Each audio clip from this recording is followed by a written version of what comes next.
Good morning, everybody. Welcome to the North Dallas Plano Career Focus Group. Give me a thumbs up out there if you all can hear me online. Can y'all hear me? Great, Steve. Thank you very much. You always are the person who gives me my thumbs up. Thank you very much. All right. Good morning, everybody. North Dallas Plano Career Focus Group meeting. It's May 26, 2023. Our agenda this morning, we'll see if we have any success stories. After last week's, we had 3 landings last week, and I haven't heard from anybody this week, but maybe we'll have some good news to share. We'll then have everybody put their 30-second introductions into the chat window for those that are on Zoom, and for those that are here in person, we will allow you to give us your 30-second introductions. We'll then go to our committee reports. We'll hear about workshop, job fairs, the practice interview team, the interview success workshop, the career tip of the week, and then our main event at the top of the hour. For those people on Zoom, if you have any questions throughout the presentation, please just enter your questions into the Zoom chat window. For those watching on Facebook, thank you for joining us this morning. Please just put any comments or questions you have into the comment field. Please note this event is being recorded and is currently live on Facebook. The recording will be on the Career DFW Facebook page and the Career USA YouTube channel for others to view in the future. By participating in this event, you give consent for your name and picture to appear. Please note that any comments you put in the Zoom chat window will not appear in the recording. Well, good morning, everybody. My name is Jeff Morris. Since 2007, I've been facilitating and leading the North Dallas Plano Career Focus Group. This group's been around since the late 1990s. I took it over in 2007 when the prior leader landed a job, and somehow I got volunteered to do this. In 2008, I started a website called CareerUSAorg. I saw there was a need for something in the Dallas-Fort Worth area to sort of coordinate all the different events that were going on. In 2012, I launched the second website, CareerUSAorg, to help those around the United States. I have written a book called What I've Learned About Your Job Search That You May Not Know. It is available on Amazon, or if you see me in person, I always have them with me. Since 2007, I've been a member of the practice interview team, and you'll hear more about that in just a moment. Well, we like to start the meeting off with good news. Do we have any landings out there? Any successes, any landings? Okay. Anybody online? Go ahead, Walt. Well, good morning, everyone. Marianne Golding sent me an email last Saturday, as a matter of fact. I was extremely fortunate to get a contract position at Kaiser Permanente for a 6-month contract. One of the positions I filled was for a VP who was very pleased with how I served him. When I found out the end date of my contract, I let the VP know, and he recommended me to the EVP of TA at Wellstar Health System, which is a mega large organization. I was hired immediately. I am incredibly blessed to be here. God has given me a great opportunity here to learn and care and support others, even at my age. A young age of 29, I think. Yeah, so, you know, that's a great referral when you get somebody to refer you like that. So those contract jobs can really lead to other opportunities. Take advantage. Yeah. All right. Well, thank you very much for sharing that. Anybody else before we move on? All right, let's see here. All right, what we'd like for everybody to do who's online right now is please put in your 30-second introductions in the chat window or in the Facebook comment field. Put in your name, comma, phone number, comma, email address, comma, position you're looking for, comma, 2 or 3 target companies, and then hit the return key. I will take all that information. I will update the roster. I will send the roster out to everybody who's here today, along with today's handout from our speaker. I will also use that, you know, look over the list, see if there's anybody there, you know, anybody who can help you, somebody who you can help when you see somebody else's company listed. So if you will put that in the Zoom chat window, that'll be great. For everybody who's here in person, you've been filling out pieces of paper. If not, come grab one and we'll get your, so I know that you're here with us today. So let me put 30 seconds on the clock.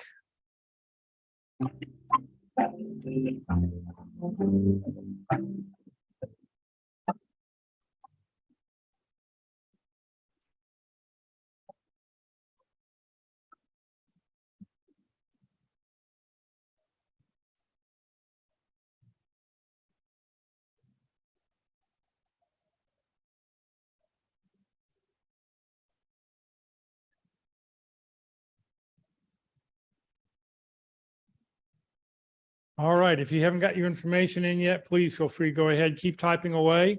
We really like to know you're with us today. That would be really, really great. All right, what we want to do now is for those people that are here in person, we want to give them an opportunity to give their 30-second introduction. So you're not going to see it in the chat window, but we want to make sure that you can see them.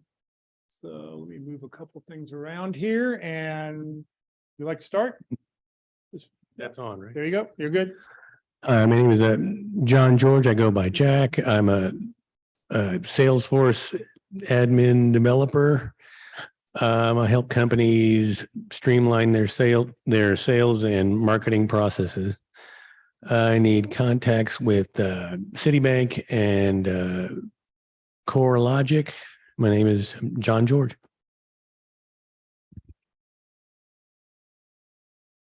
Good morning, everyone. My name is Jama Ball. I'm a business operations leader with global experience improving teams, processes, and performance. I'm also a Gallup trained strengths coach. I am looking for contacts at IHG, Epsilon, and Southwest Airlines. My name is Jama Ball. Hi, good morning, everyone. My name is Ronak Patel. I'm looking for work in procurement, supply chain, logistics as like purchaser, buyer, supply chain coordinator position. I'm looking for contacts in Boeing or any of the defense or manufacturing, small manufacturing companies, any construction, engineering and procurement management firm like Jacob Floor Corporation. My name is Ronak Patel. Good morning, everyone. My name is Anthony Archery. I am a senior retail / merchandiser. I help company drive sales and profit.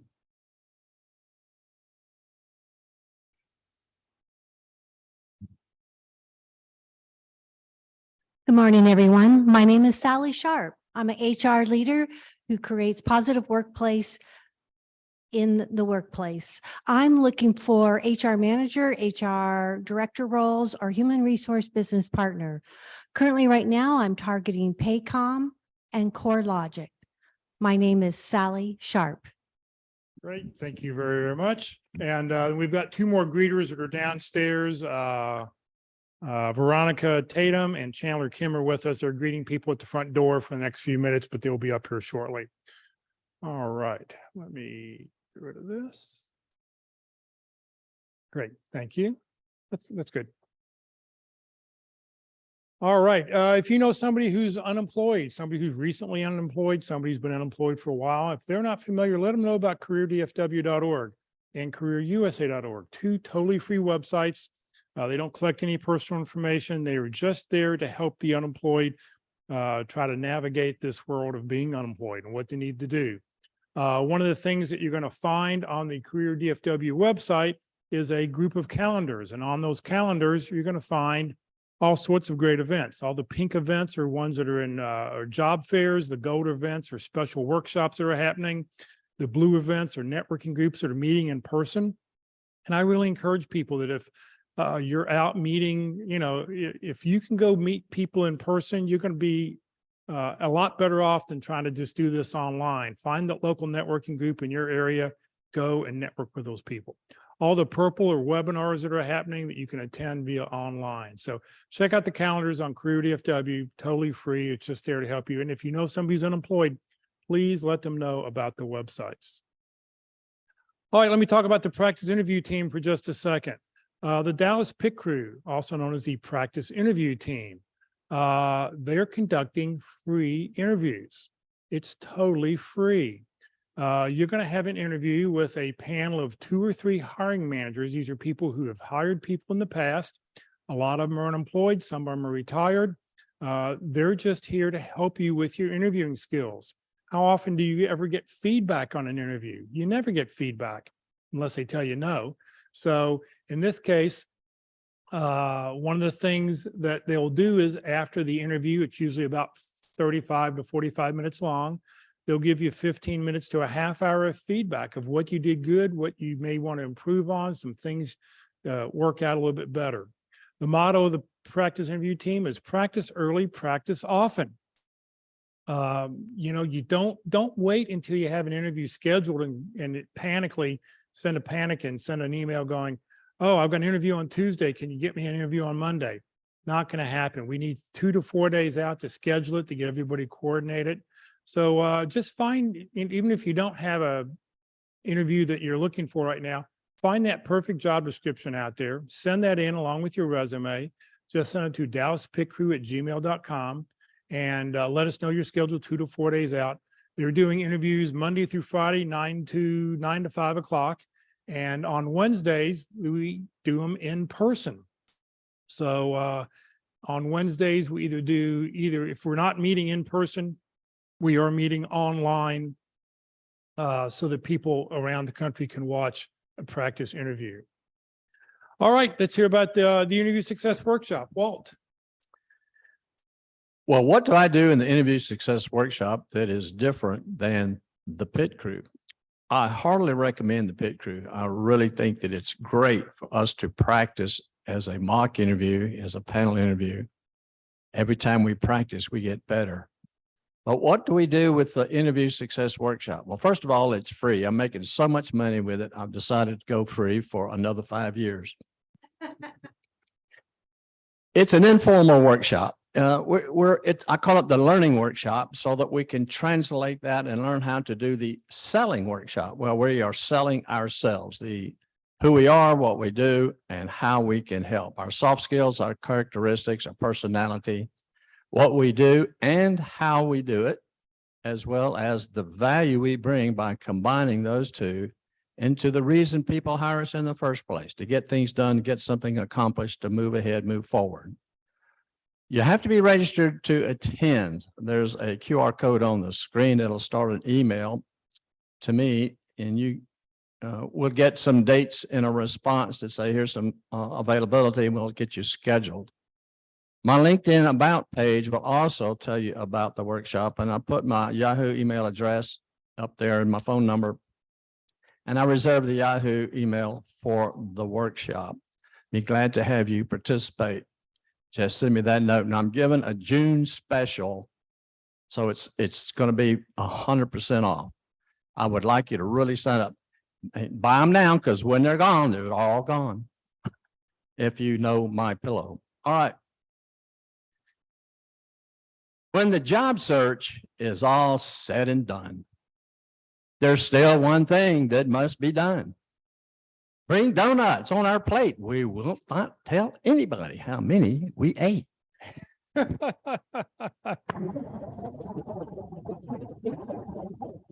Yes, for those of you, if you're not aware, it's custom that if you do land a job, we'd love to see donuts. Walt would love to see Krispy Kreme donuts. Quite frankly, the rest of us would like to see anything round.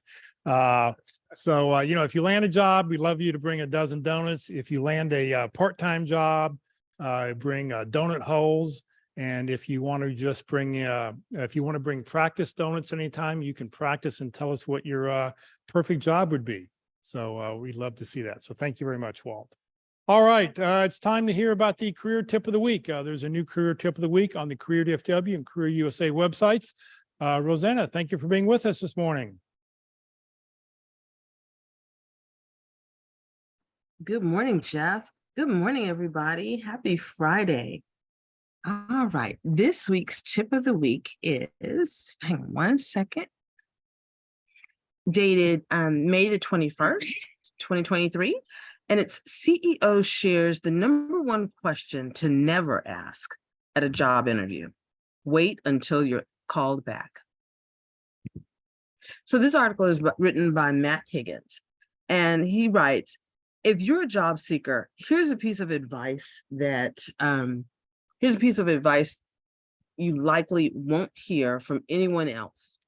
Never, ever ask an employer what their remote work policy is during the job interview. Before you say, okay, boomer, oh goodness, I can barely see, sorry. Before you say, okay, boomer. So times have changed. Know that you're actually a firm believer in hybrid and remote work. It removes much of the pointless FaceTime and unnecessary friction of office life. Plus, People who have more agency in their lives are generally happier. But it's time to face reality. As the Federal Reserve continues its rate hiking campaign to tame inflation, millions of jobs could be at risk this year. As a CEO, investor, and founder, he's learned a lot about dealing with uncertainty. And then after acceptance, the second rule of crisis management is survival. And landing a job is this soon to be cutthroat job market will require some finessing and compromising. So what employers really think about remote work? A 2022 survey from Good Hire found that 78% of managers thought some in-person work was preferred, and 51% said that their companies would definitely consider pay cuts for employees that refuse to return to the office. Inevitably, many leaders and CEOs like Mark Zuckerberg and Elon Musk believe the pendulum has swung too far in favor of remote work, and that performance is suffering as a result. Taking it one step further, following their mass layoffs, Meta has paused offering remote work options for new hires. Now, it doesn't matter how exceptional you are, whether it's fair or not, some managers will perceive initial interview questions about remote work as telegraphing the wrong priorities. Even for me, it's an immediate red flag. Imagine this scenario. You close your interview with a question about remote work and get a chilly reception. The next day, the hiring manager meets another candidate who says they could be in the office bright and early the next Monday morning. Sure, you may be more qualified, but there is a real chance that the other job seeker will be perceived as more committed.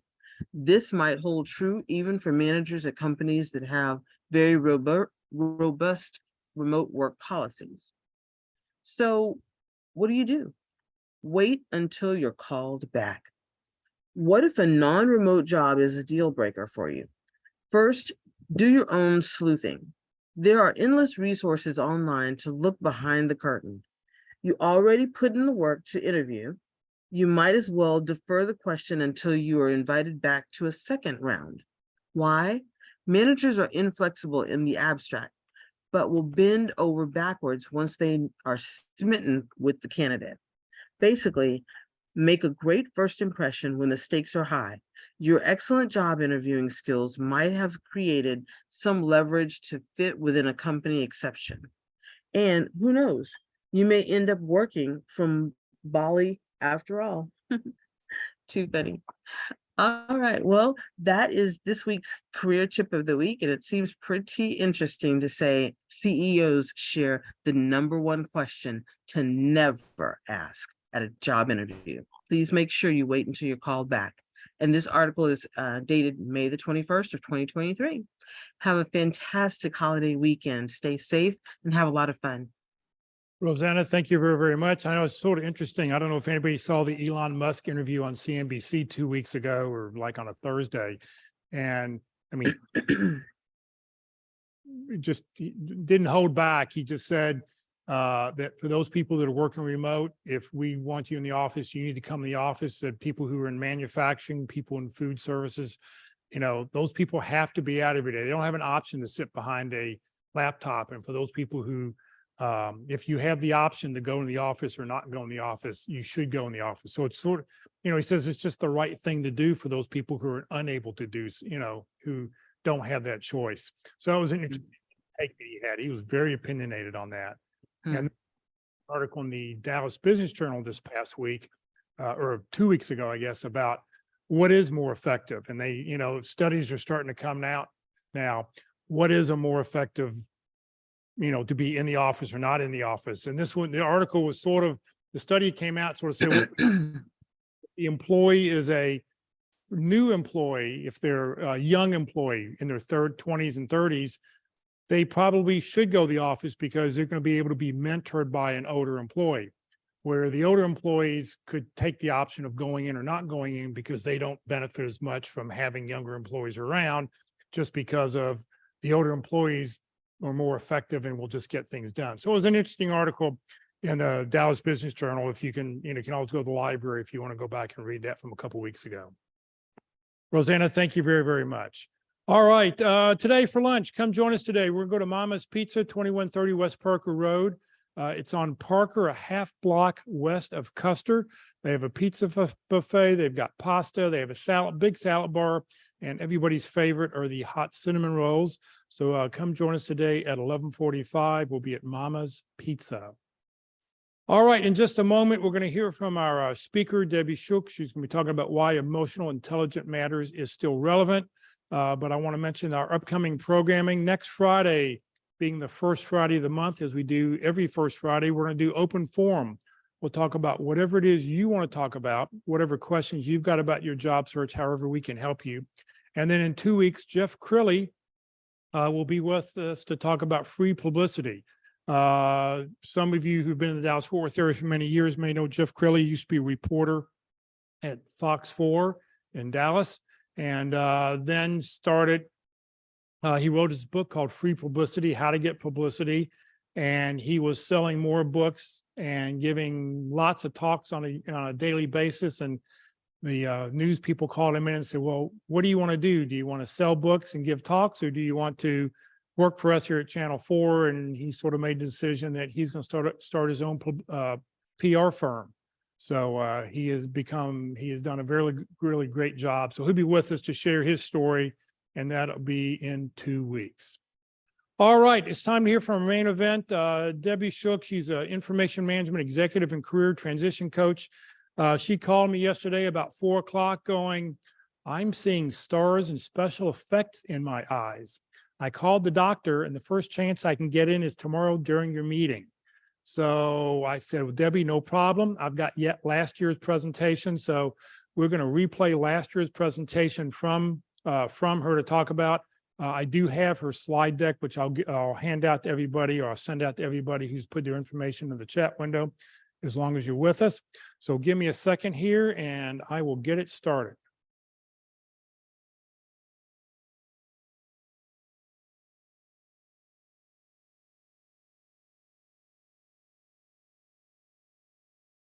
Well, good morning, and thank you very much for having me. This is really delightful.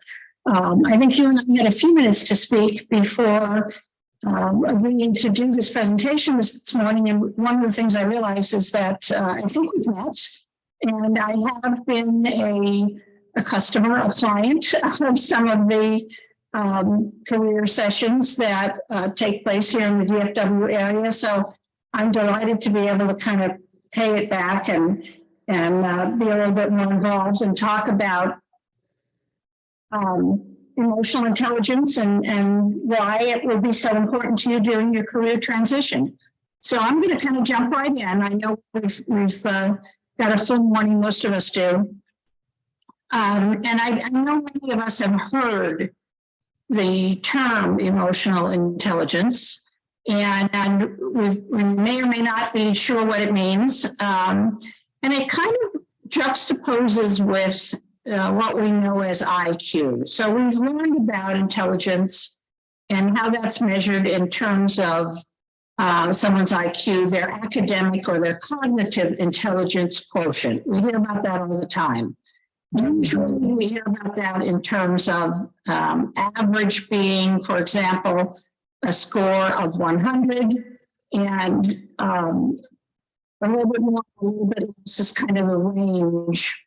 So talking a little bit more about emotional intelligence and what that means to us.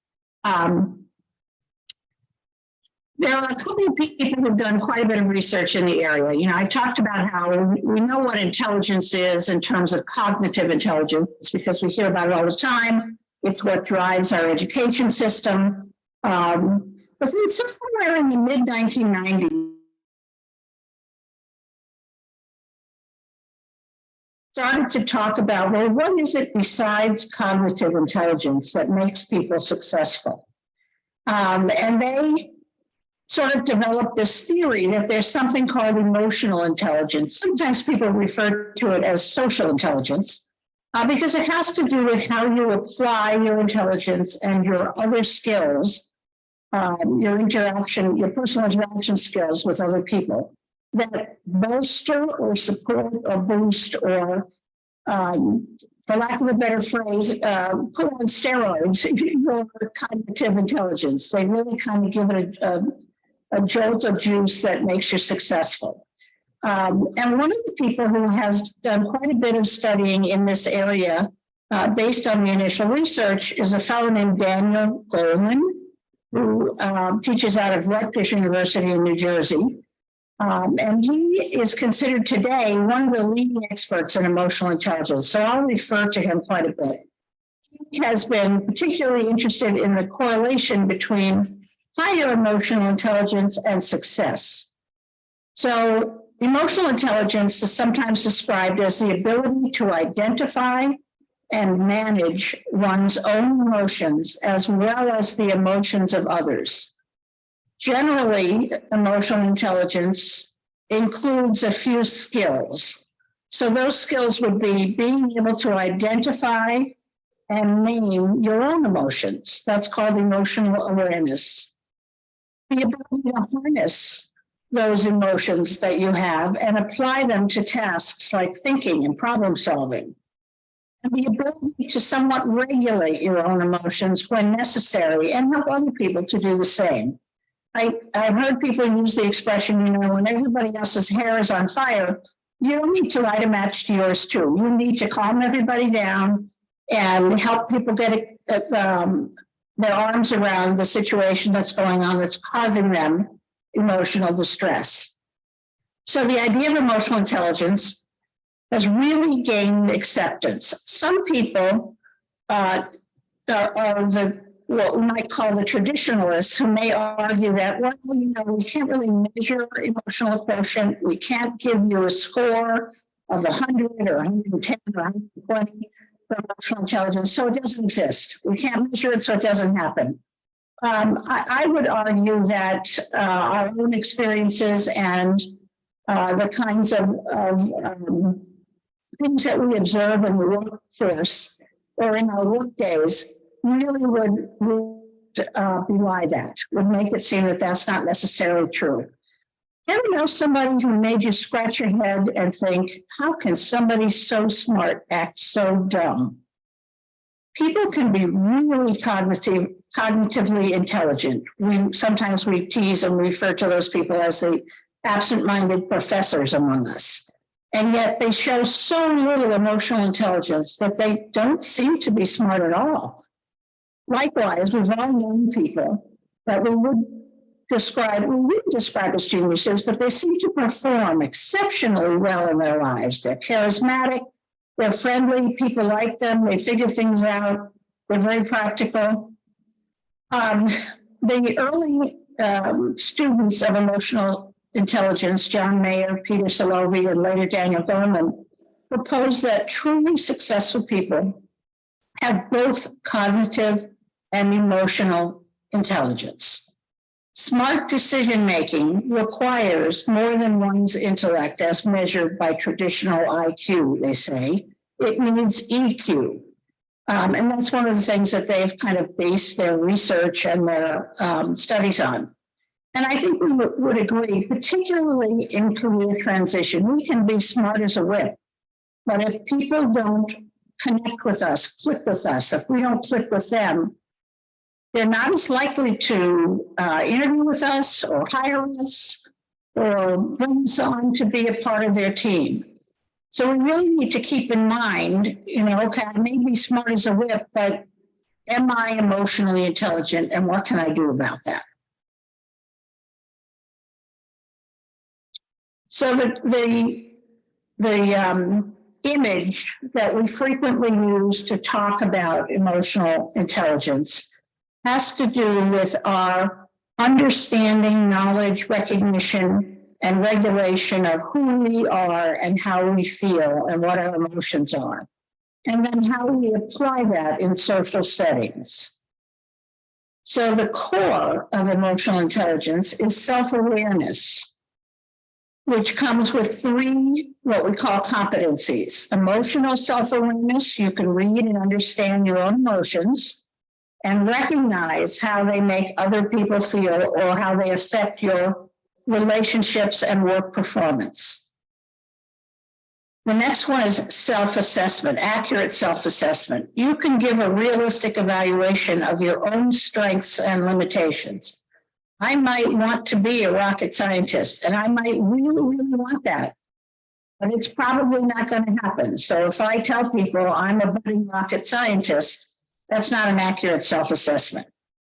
The other piece is self-confidence. When you have a positive and a strong sense of your self-worth, you are much more self-aware, and you are much more capable of applying the skills that you have towards the things that you need to do in your job. So the starting point and key in these areas is the ability to be critically self-reflective. Can I look at myself and say, these are the things that I do particularly well. These are the things that, hey, I could use a little polish here. The next piece of it is self-management. So that's got 5 competencies under it. Oops, sorry, accidentally hit my mouse. The next piece has 5 competencies under it. Self-control, which is your ability to keep your impulses under control. I might want to say that thing that's popping into the back of my head right this minute, but it's probably not a good plan if I want to be well-liked or be well-considered in a professional setting. Transparency, being able to maintain my own standards of honesty and integrity and manage myself and my responsibilities. Then adaptability, the ability to be flexible in adapting to changing situations and overcoming obstacles. Each job, each situation, every day for that matter, brings slightly new challenges, and the ability to adapt yourself to meet those is really key in emotional intelligence.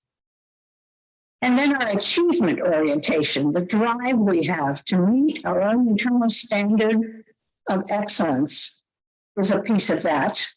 And initiative, the readiness to seize opportunities and act on them. Those are key parts of managing ourselves. Social awareness is the piece that other people see. So that might be our empathy, our ability to understand other people and take an active interest in their concerns. Our awareness of the organization around us. Can we read the currents of organizational life? Can we build our own decision networks? Earlier we were talking about having our own board of directors. That's a form of a decision network. The people around you with whom you converse or consult to get input on what you're doing. Our service orientation, the ability to recognize and meet people's needs around us. That's a big piece of social and emotional intelligence. And then there's relationship management, which has the greatest number of competencies. Visionary leadership, the ability to inspire and guide groups and people. The ability to develop other people, the propensity to strengthen and support other people's abilities with your guidance and feedback. And then the ability to influence by exercising a range of persuasive strategies with integrity, not manipulating people, but helping them to see things in a way that maybe they hadn't initially seen, including listening and sending clear, convincing, well-tuned messages. Being a change catalyst. These folks are, and when we are doing this, we are proficient in initiating new ideas and leading people in a new direction. And then conflict management. We all know that there's going to be conflict with ourselves, within other people in our work group. And our ability to resolve those disagreements and collaboratively develop resolutions is really helpful and very important in relationship management.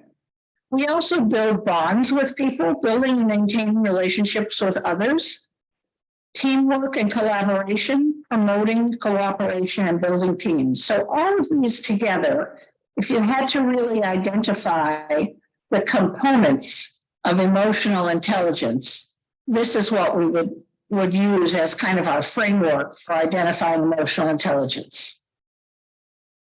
The core of it, as we talked about, is self-awareness. You can be the smartest person in the room on any given day, but if you're not aware of yourself and the way that you come across to other people and the impact that you have on your words, with your words and your actions, it's not really going to help you very much. So the starting point and the key in all of the competencies is the ability to be critically self-reflective. That's where your board of directors group comes in, because they can help you be self-critical and point out the things that you could be doing differently. These are the 5 competencies of self-management that we talked about. Managing your own emotions, being transparent, being able to adapt, having an orientation towards achievement, and the readiness to seize opportunities and act on them. And then social awareness. We talked about empathy, organizational awareness, paying attention to what's going on around us, reading the currents, building our decision networks, and navigating the politics of everyday life on the job. And service orientation, meeting other people's needs. I'm not going to read through all of these 7 competencies. We just talked about them, but this is our most jam-packed area of emotional intelligence. And that's the ability to work with, get along with, and develop relationships with other people, which is made up of these 7 competencies as they've been identified. Remember the Devil Wears Prada, the silly movie where there was a young woman and it was the junior assistant who takes a job working for Miranda, who's played by Meryl Streep, because she really wants to be a New York Times journalist. And she's told that the best way to be seen and have her skills noticed is to take a job as difficult as this one, working for what we later find out in the movie is the devil, Meryl Streep. And once she does that for a year, she's heard she can do any job, anyone will hire her. So she quickly learns in working in this opportunity that the job and her boss are going to absorb all of her energy, basically suck the life out of her if she continues to stay there. So she has to quickly develop an understanding of her abilities and limitations. She has to be confident, and then she tries to make sense of her demanding and often demeaning boss as a means to her end goal of becoming a journalist. So that's kind of the application of self-awareness. And then there's self-management. You know, being able to keep your self-control is being able to keep your disruptive emotions and impulses under control. As opposed to my friend on the right, who looks like he just likes to have a good time and doesn't necessarily exercise a whole lot of self-control. There's social awareness. The fellow on the left-hand side, if he showed up for his first day on the job in most offices, that would probably not be the most appropriate attire. And that if he did, it would also signal to most people around him that he's not terribly self-aware. Another clue to our social awareness is people's body language. So the woman in the center might be confused, or she might be throwing up her hands in exasperation. Situational cues can help us decode body language too. The point is to be aware of how people see us as we present ourselves in the workplace, particularly in a transition time, because we know that that's a time when our own emotions are going to be running high, and we need to sort of take a step back and get a grip on, for lack of a better word, the way that we're feeling emotionally, so that we can apply those emotions in a way that works for us, that helps us, that is beneficial. And then relationship management, which we talked about before. There's really no end to the number of relationships we will see in our lives, in our work worlds, And so being able to understand what other people need from our relationship and provide that to them is really the key to making ourselves successful in the job. Your emotional intelligence matters. It matters on the job, it matters at home. Your ability to show empathy, connect with other people, align your efforts with the team and the organization are all major components of your emotional intelligence. We know that, for example, our verbal communication, when we're talking to people, accounts for a mere 20 to 40% of our communication. Most of the rest of what we are communicating to other people, they get from us non-verbally. That might be the way we sit, the way we stand, our posture, our facial expressions, the amount of fidgeting we're doing, whether or not we're checking our watch or our phones. Those kinds of things send a very loud and powerful message to the people around us and are important to keep in mind when we're working with people on whom we're trying to have a good impression. So nonverbal communication, it's generally agreed, accounts for 60 to 80% of what we communicate to others. So if you had your druthers and you were planning to meet with people for a new job, the recommendation is generally while you're going to practice as you do in the pit crew, the answers to your questions, you're also going to need to really focus on how am I sitting? Am I making eye contact? Am I fidgeting around? Am I looking at the person? Do I appear to be listening to them? That's the important stuff that the person sees and notices and takes note of even more than what you're saying. It matters at work. A greater awareness, as we mentioned, of self and others at work creates the optimal environment for communication and collaboration. Or conversely, low awareness of self and others can set the stage for miscommunication. You might develop misunderstandings and missed opportunities. So one of the things we hear a lot is that our attitude is contagious.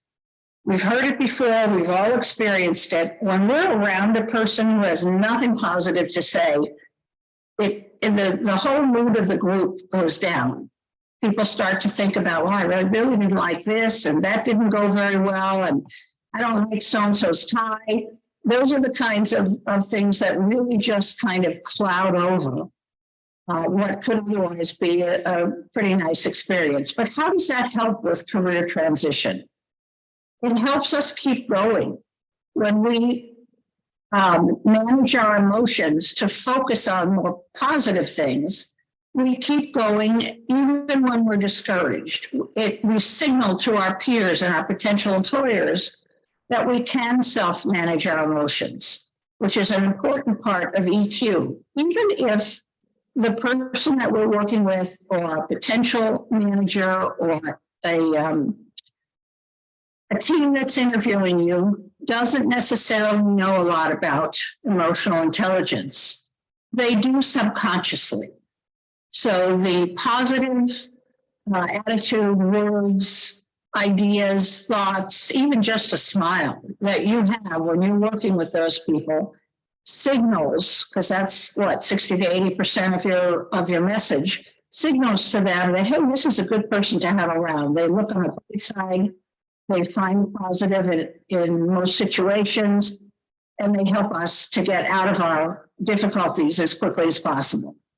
Emotionally intelligent people are highly conscious of their own emotional states, even the negative ones, from frustration or sadness to more subtle emotions. They're able to identify and understand what they're feeling, and they're able to name their emotion. The ability to name their emotions helps them manage it.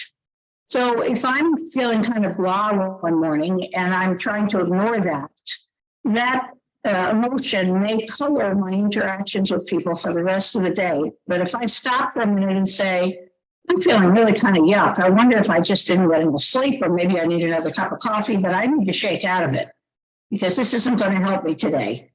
That makes a difference. And that's part of the self-confidence that we have and the ability to be realistic about ourselves, to say, okay, today's not one of my better days, but I'm going to get around it. Can we strengthen emotional intelligence? Absolutely. Our IQ is, for the most part, and there are some recent studies that indicate that there may be ways to boost intelligence quotient.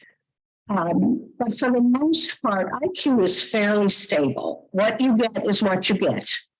And in our professions, in our technical fields, the typical entry-level threshold IQ is between 110 to 120. So if 100 is average, you get a few points above average, possibly a little bit lower than 100, but generally everybody's in the same range.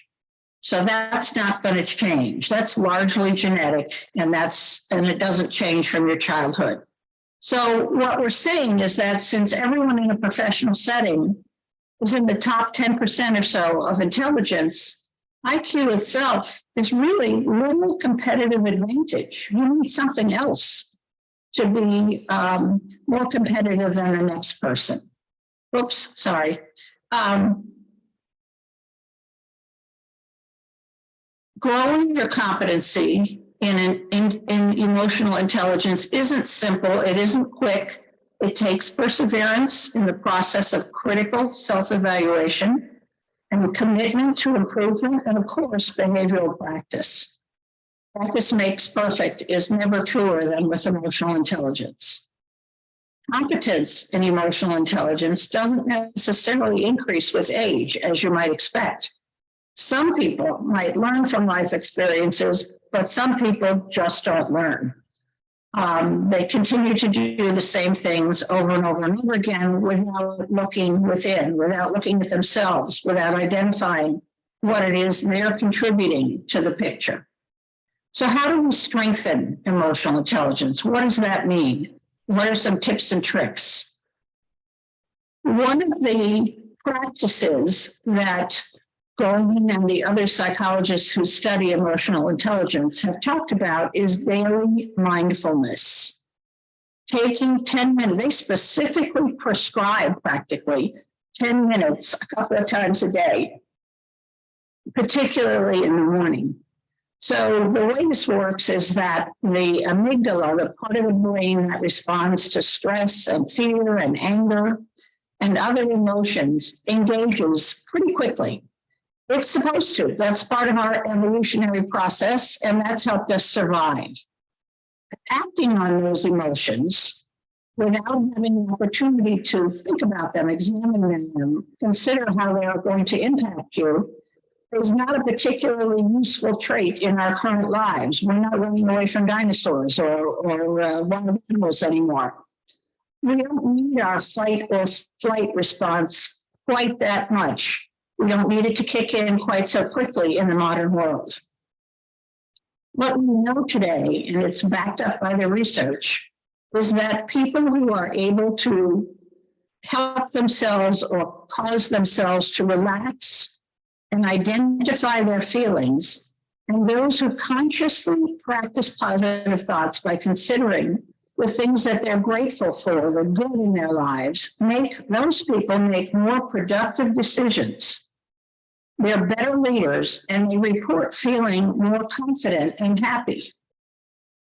There are a number of books, YouTube videos, TED Talks, etc., that Dr. Daniel Goleman recommends, in which he recommends taking 10 minutes of your time each day to practice this behavior.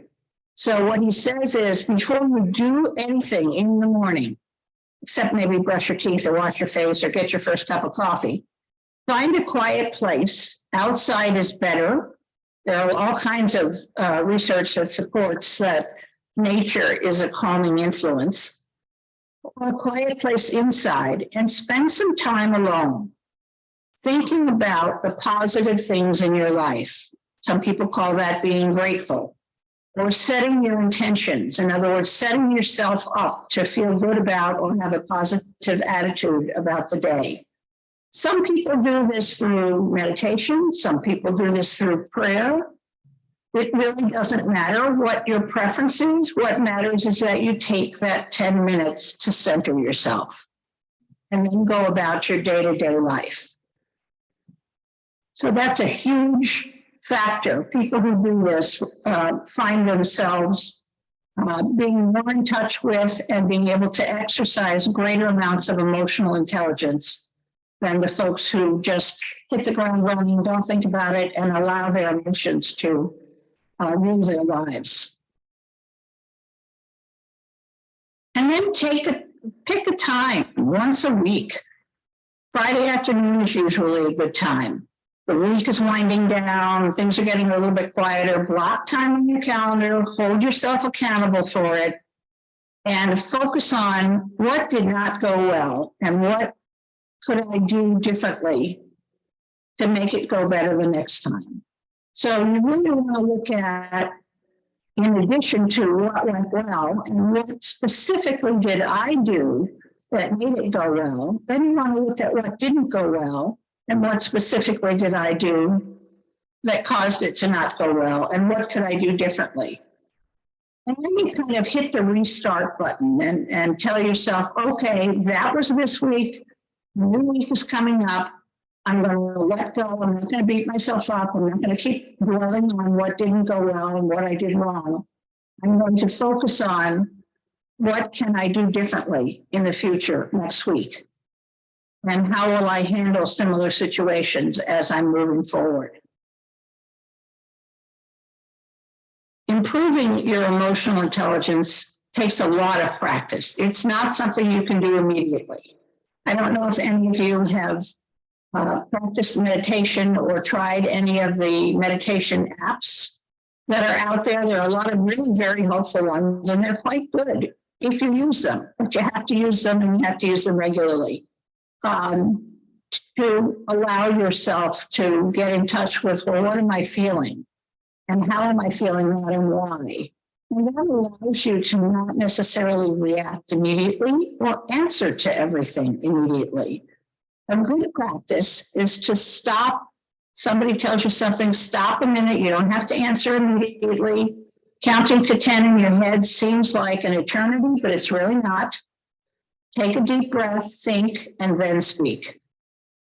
That gives you the time to identify how you're feeling and collect your thoughts so that you don't use your fight or flight response to just blurt out what pops into your head first. That's not emotional intelligence. Another piece of emotional intelligence and strengthening it is learning to listen actively without any disruptions or distractions. Don't interrupt the person who's speaking. Ask questions when they're finished that help you gather more information rather than immediately feeling the need to respond to them. You can always gather more information, but once you've declared something, you can't take it back. You've already said it, it's out there. You've put a semicolon in the conversation, as it were, and stopped things for the moment. Practice, practice, practice. Make sure the person who's speaking has the opportunity to communicate. Really listen to them. Listen to yourself. Are you interrupting? Are you making assumptions? Are you finishing their sentences for them? I do that sometimes. People like many of us who are busy and type A personalities and want to get things done have a tendency to assume that they know how this conversation is going to end. And so let's just cut to the chase, hurry up, let me finish your sentence for you. That's not being a good listener. That's not good emotional intelligence. Also, being observant of not only of other people, but of yourself. Are we not only do we want to look at what they're doing, but I want to think about, am I Sitting in front of somebody with my arms crossed? Am I not looking at them? Am I fidgeting? How many times have I looked at my phone or my watch? Am I sending the message that what they're saying is important? Another piece, and this is an oldie but goodie, is the 7 Habits of Highly Effective People from Stephen Covey. So he talks about practical behaviors that can be learned and mastered to help you strengthen your emotional quotient, your EQ. And they are making sure you first understand and then see about making yourself understood, making sure you align yourself to your audience by synergizing with them, thinking about how you want things to end so that you guide your behaviors appropriately, thinking about how everyone can win, not just you, reflecting on and repairing your deficiencies, in other words, being critically self-reflective, sharpen your saw, think about what your part in situations at work or at home or in your relationships were impacted by what you did and what could you do differently. Be deliberate, take action, be proactive. Set your priorities, let go of the little things and put the important things first. All of that together kind of pulls us through, and there are 5 personality profiles that we sometimes talk about, and what they mean with emotional intelligence. We talk about people being extroverted or introverted. That's your preferred source of motivation. Do I like to go into a crowded room with lots of people and lots of activity and things happening and everything's going on? Or am I energized by quiet time?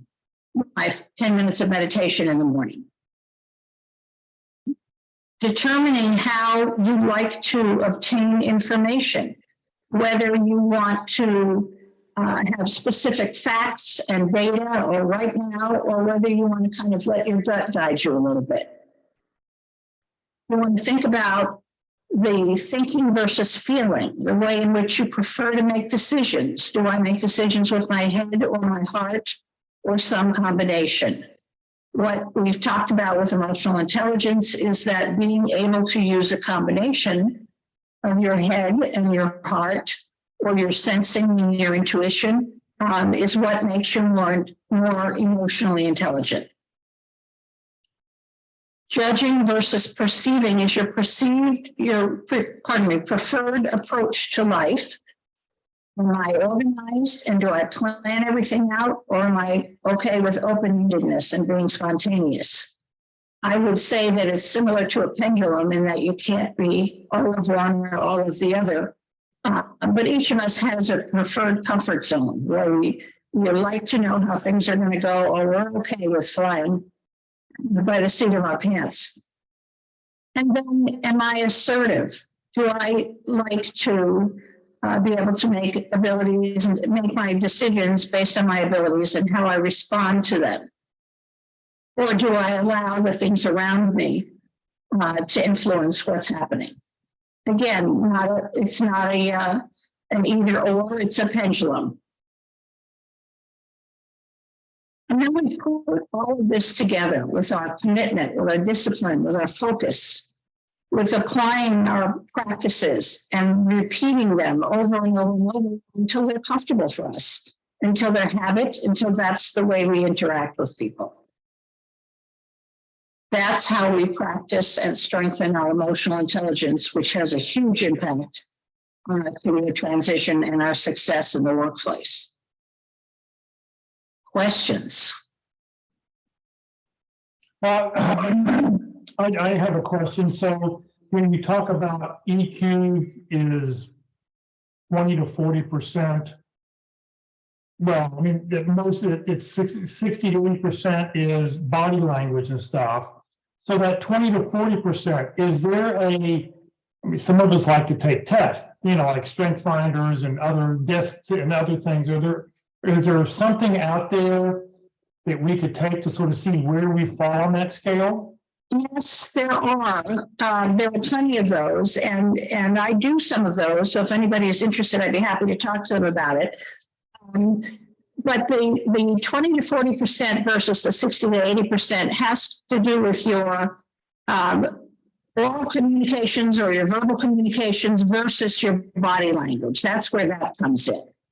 And so some of that you can manage a little bit, but the way people perceive us falls into those parameters in terms of, you know, when I see you as I'm talking, nodding your head, that's why we like to have people's pictures on Zoom. We like to see them nodding their heads and smiling and looking at the screen when we're talking. It encourages us and tells us that the person hears us.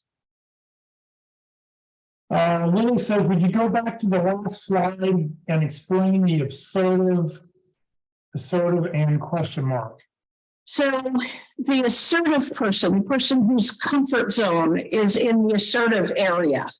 And I think everybody has a little of both. But the person who is assertive is the person who prefers to know my I's are dotted, my T's are crossed, I know what's going on. Whereas the turbulent person has a little more flexibility. Brandy, I have a question. Sure. When you talk about body language, I've been in meetings and, you know, the majority of the time is spent just chitter chatting and, you know, not going about the business. Type of person that I'm there for the business. I want to get the issues off the table. So I get frustrated.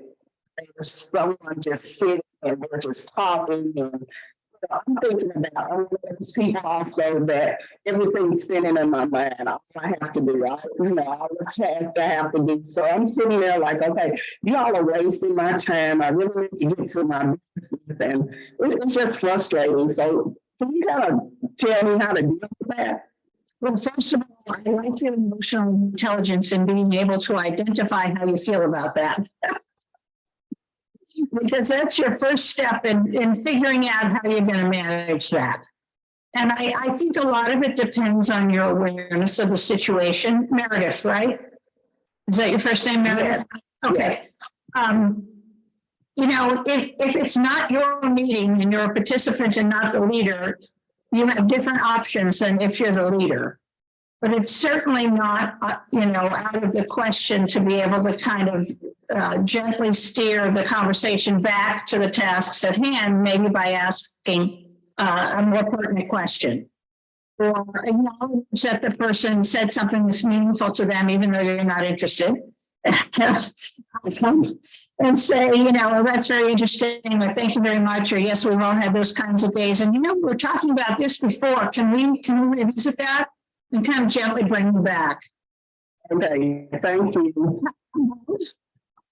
Not so much a question, but just a comment. The last 4 or 5 years I was with my last employer, we focused in a lot on this because, you know, if someone came into my office, you know, I had 11 direct reports. It was very hard to control myself from listening to what they're saying and then being on my computer at the same time instead of making eye contact. And that it was called out to me. And then we put everybody through this training. And it does make a big difference, giving someone your undivided attention, even though you got a million other things going on.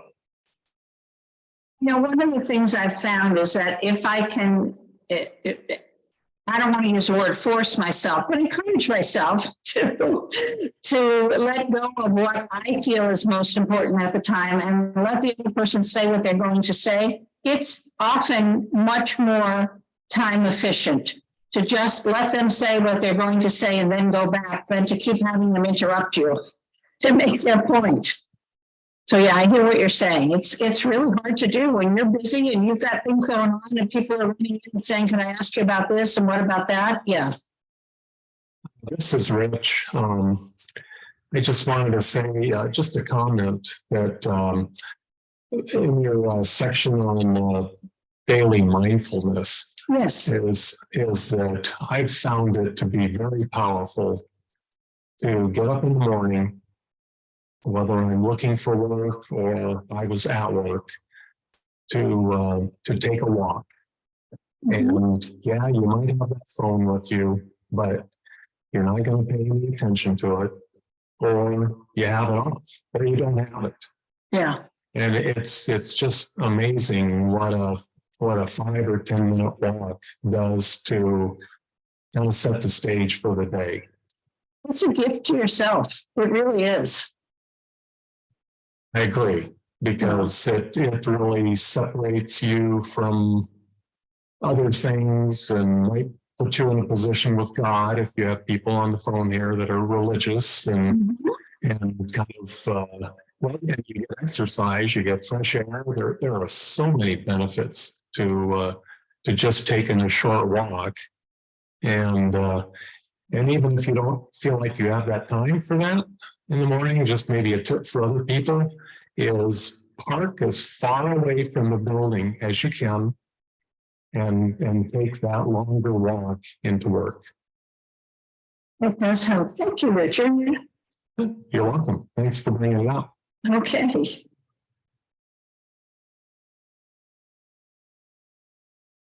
All right, let's see here. Yep, I'm on. All right, that's our presentation here. Let me stop something here. There we go. Anybody have any comments? Anybody have any comments about this? I mean, I see a lot of this sort of related to just the whole interviewing, body language, being aware, talking, just, end of the week, looking back over your employment for what you did during the past week, and, what'd you do right, what'd you do wrong, what would you like to change? Maybe the question you messed up on when you had an interview, to stop back and think about those kinds of things. Anybody have any comments? Comments? Hold on, here comes Walt.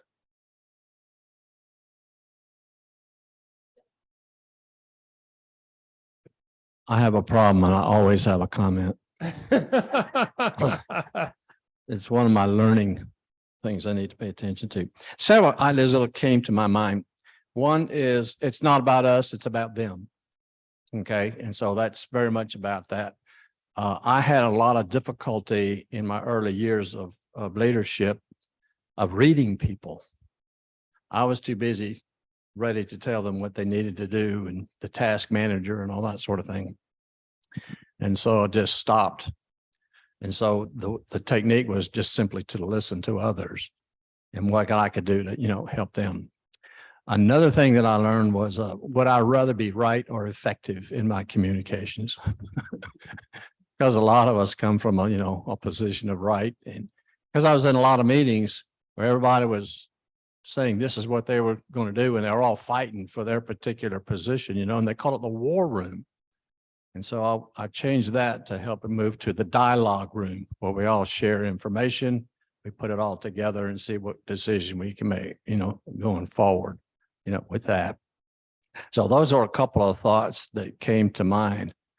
And the last thing is, if you want to be effective, help others. If you help them, then you'll get all the help you need back from them.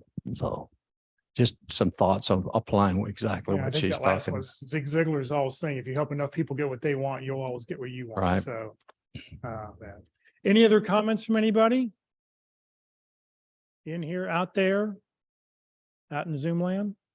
All right, well, let me just share a few more slides and we will get out of here today. Let's see here. Next week, we will do open forum. We'll talk about whatever it is you would like to talk about.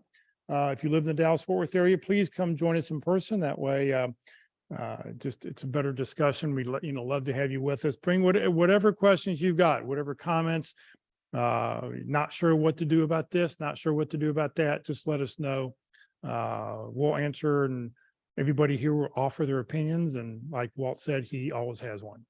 Okay, let's see here. If you have not put your 30-second reductions in the chat window, if we don't know you're here, please do so we can update the roster and make sure everybody gets it. And I will send everybody a copy of the slide deck that our speaker had for today. Well, I'll send you the deck she has for today. I don't know how it varied from the one she did a year ago, but we'll get you the current one that she was going to talk about today.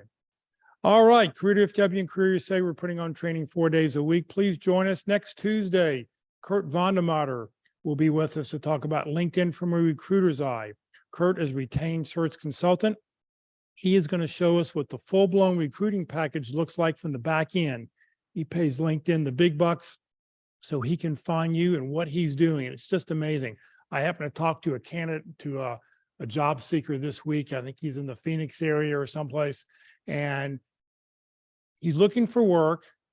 He's actively looking for work. He doesn't have the green banner around his name. He doesn't have a phone number or an email address in his profile, either in his contact information, even as a first degree connection, or in his about section. And I said, well, don't you want people to reach out to me? No, if somebody wants to reach out to me, they can reach out to me via the LinkedIn InMail. And I said, that's the one thing that recruiters hate to use. They want to get offline as quickly as possible. So you'll be surprised as we look at candidates next week, because we'll do a search someplace and he'll show us how few people actually have their phone number and email address in their profile. Next Wednesday, join us so you can watch an actual practice interview. It will only be on Zoom. It will not be recorded. So if you do need to watch it, you will need to watch it live next Wednesday at 1 o'clock. Next Thursday, being the first Thursday of the month, we're going to talk all about effective resumes. Join us for that session. This session has been recorded. It will be on the Career DFW Facebook page and the Career USA YouTube channel. You can follow us on Facebook when you do. If you do follow us on Facebook, every time we go live, your phone will give you a little buzz and you'll know that we're currently live. If you subscribe to our YouTube channel, every time we post a new video, 3 days a week, 4 days a week, when we post a new video, you'll get a little email. So if you're not with us, you can go back and watch it at your convenience. On the Career USA YouTube channel, I have over 500 videos posted. So the best thing to do is click on playlist, because every video that I put goes into one of 7 different playlists. And then down below where you see that red circle, don't click on the video, but click on view full playlist. And what'll come up is a list of all the dates, topics, and titles, and you can go back and watch whichever one you want. Just know that for all the North Dallas videos, you do need to start about 25 minutes into the video to get to this where the speaker starts. Come join us today. Mama's Pizza at 1145, 2130 West Parker Road. It's on Parker, a half block west of Custard. They've got a pizza buffet, pasta, salad bar, and what everybody loves is the hot cinnamon rolls. We all keep an eye when they bring out a new tray of hot cinnamon rolls. So come join us today at 1145. So thank you very much for joining us, everybody. Have a great weekend, and we will see you all next week.